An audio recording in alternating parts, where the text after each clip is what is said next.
So this will be our movement for the day on GBPJPY. So we will be expecting a bullish move. That is what our next movement. Why are we going to be expecting that bullish move? Is what we are going to be explaining now. But first thing first, to those that are yet to subscribe to the channel, make sure you click on the subscribe button, like and share, and also follow the Telegram channel to stay updated. You will find the link to the Telegram in the comment section. So this is the possibility. This is a possible move on GBP JPY, a bullish move from here, or it is likely to drop to retest this support level and another bullish move. So these are the two possible levels where markets will likely give us a bullish move.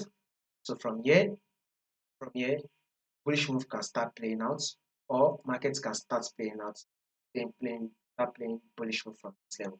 Now, take a look at it on this daily time frame right here. We had a double bottom here. You all know what a double bottom is. It means a reversal movement, right? The market eventually pushed up to form an high, which is an higher high.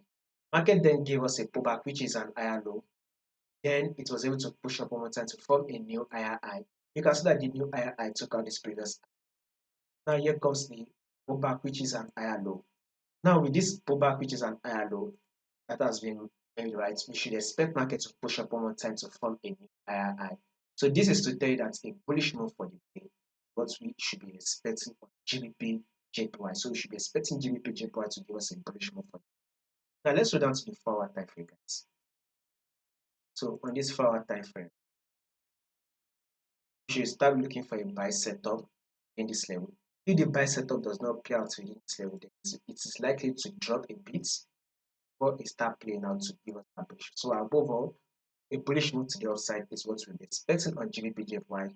If in case there will be changes to this prediction, I'll make sure I let you guys to know. So in order for you not to miss out on the updates, make sure you subscribe to the channel, like, share, and also follow the Telegram. You'll find the link to the Telegram in the comment section.